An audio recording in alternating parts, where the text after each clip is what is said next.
What's up, guys? Brady Yeller coming at you with a review for the new Slaughter To Prevail album Grizzly, released this past Friday, July 18th. This band really seems to be like a love it or hate it type of band. For me personally, though, I enjoyed both of their albums, even their last one, Koschei, that got some sort of mixed reviews, mostly for leaning more into like a nu metal type sound. But to my ears, that album had some great grooves, some genuine aggression. I didn't really see what the hate was about fully with that record. But going into this one, I did have my fair share of worries. My biggest one being that the band would kind of just become a parody of themselves. And then kind of going off of that, just making their music too overly accessible. Because when you play this style of metal, which is still a relatively extreme style of metal, it's very hard to streamline that type of sound without just really dumbing everything down and oversimplifying everything. I think a few tracks on Koschei might have kind of walked around that precipice a bit, but on this album, lots of those fears come to life for me. And I think it's also fairly telling that, the first single dropped over 2 years ago going into this album, and I think there was a total of 6 singles dropped in the time since then up until the release date. And that's a bit excessive. I know the whole thing now is releasing a ton of singles before the album comes out, oftentimes way before the record comes out, oftentimes just to kind of create extra buzz leading up to it, so these singles kind of have more of a chance to be successful on their own. But that's what made me worry that this album was going to be a bit overly simplified and a bit too dumbed down. And there are several songs on here where this oversimplification and this, at times, pandering really irks me. Like the track that I feel like everyone's talking about now since the album dropped is the song I'm Dead, which features Ronnie Radke of Falling in Reverse.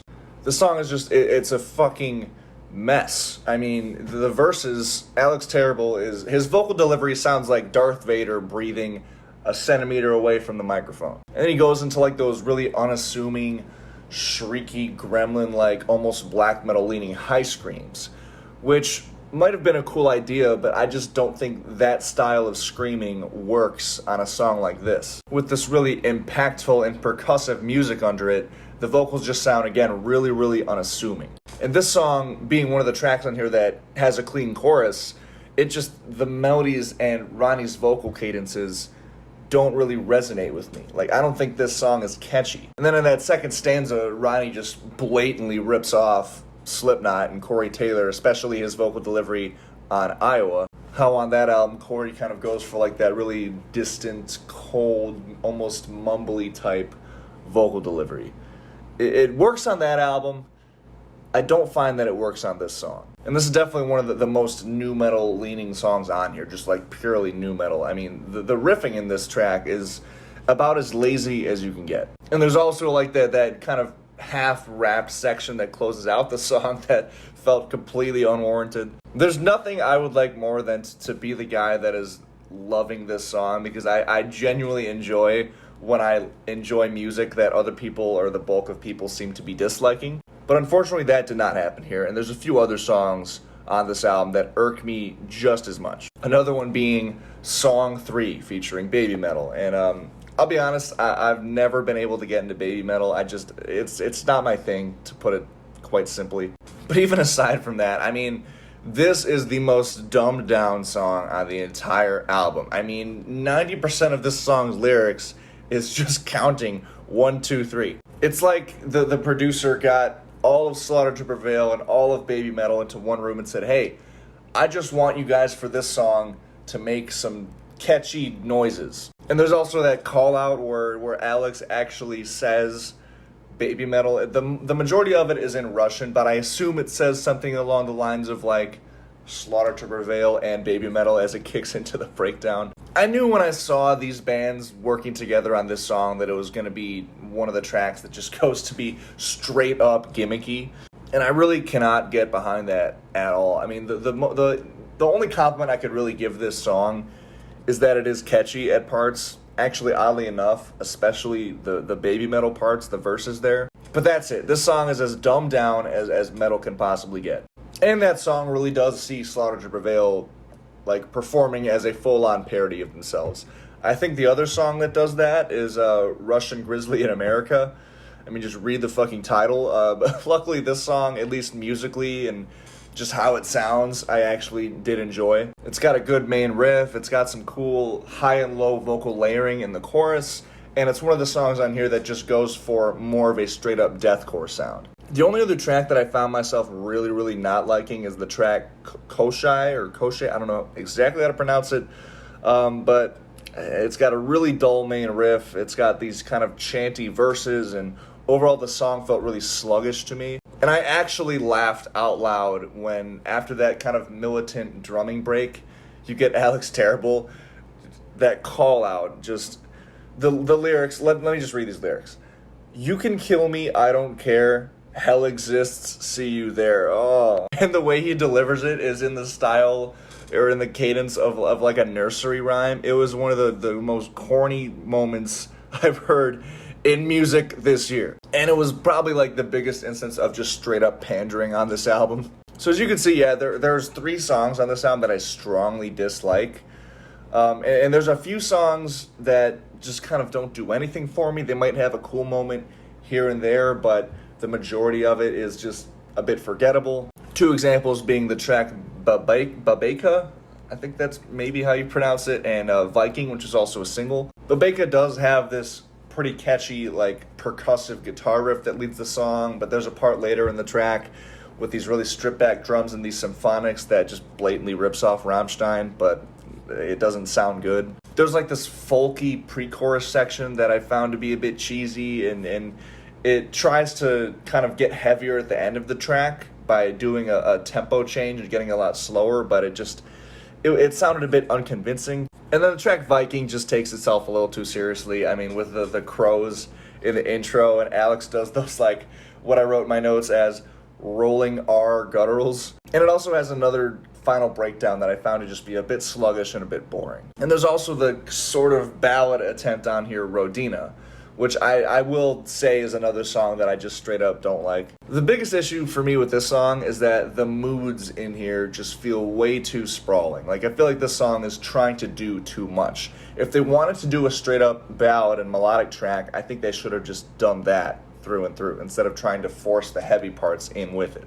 The chorus of this song is just an absolute mess. It's not catchy at all. It has these really loud strings that are just slathered on for no reason. And again, just the shifts between these emotional ballad type parts, which remind me too much of Five Finger Death Punch, into this like slamming chorus and these heavier parts.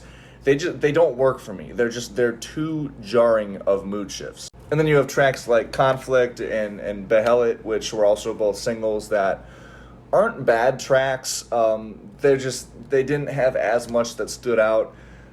Behelit, with kind of like that growled spoken word intro, is a little bit corny.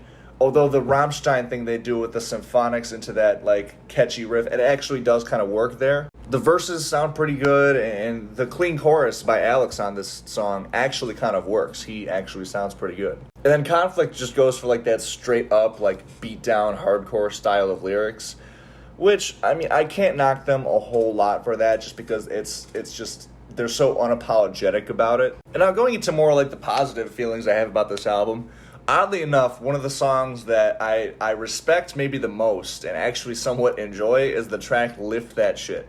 Because again, it's so transparent in what it's trying to be, which is just an unapologetic gym anthem. I mean, did I chuckle a little bit at the intro lyrics, lift that shit, do not be a fucking pussy? Yeah, I did. I'm looking at my notes here, and I just want to read exactly what I wrote in my notes about this song. So I wrote laughable intro, then I wrote unapologetic gym anthem, then I wrote respectable given the clear direction, then I wrote still goofy. But the more I've listened to it, the more that I actually do kind of respect it more and see it as one of the better songs on here. I haven't worked out to this song yet, but I probably will.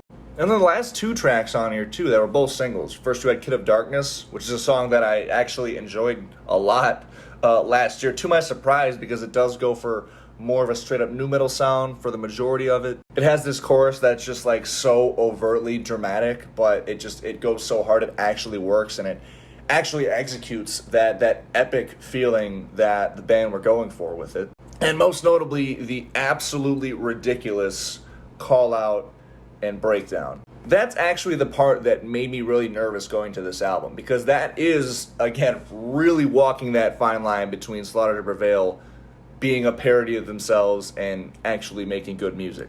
But it was, to me, just on the side of still good music, because that breakdown just hits so fucking hard. And when it goes double time, it hits even harder. And then the closing track on here, 1984, is probably my favorite track on this whole album, which is also the single that dropped over 2 years ago going into it. I mean, the shreddy guitar in the intro, the well-executed clean chorus, and this might be the only track on the album where the lyrics actually are meaningful. The song is like an anti-war anthem, and it actually has some genuine emotion behind it. Also single out Banditos, the opening track. This song just has a series of killer grooves, especially that crushing triplet groove that reappears throughout the song. And again, that kind of break into Spanish music that goes into a breakdown actually kind of works. It was just neat to see the band doing some experimenting and genuinely having a song like this where I couldn't predict anything that was going to happen next. So despite enjoying a handful of songs on here, I gotta say though, I'm not really into this direction that the band is going on with this album. I think Koschei was a good balance between genuinely extreme deathcore with some nu metal elements. But to me, this album does feel overly simplified. It feels really dumbed down. It's just a really, really caveman deathcore nu metal album. And at times it also feels like it's just kind of trying too hard. Songs like Russian Grizzly in America and Song 3 do really see my fears come to life of them becoming a full-on parody of themselves, which I do not like. The guitar work as a whole is really simplistic. The production, though it is clear and impactful when it needs to be, it does sound a bit overly mechanical, which does kind of feed into the whole trying too hard thing that I just said. The snare drum in particular is just stupidly caked on with reverb. And although I do recognize that, for instance, Alex Terrible does seem to be pushing himself as a vocalist on a few points on this record, which is something I do admire, the album as a whole, just, it's got a lot of corny shit on here and a lot of stuff that I just cannot get behind that significantly weighs down the listening experience for me. And it's also a long fucking album. It's almost an hour long. Like, I do not think they needed this album to be this long. I think they could have cut out a few songs on here and just made a straight to the point half-hour long record. So with all of these elements in mind, I'm going to have to give this album a score of 9 out of 30. As always, thank you guys so much for watching. If you've heard this album, please comment below your thoughts on it. Remember to hit subscribe for more rock and metal-related content and album reviews. I got my Instagram, Spotify, Threads links in the description of the video, as well as a link to my original music. Thank you guys again so much for watching, and until next time, I'll see you guys later. Peace.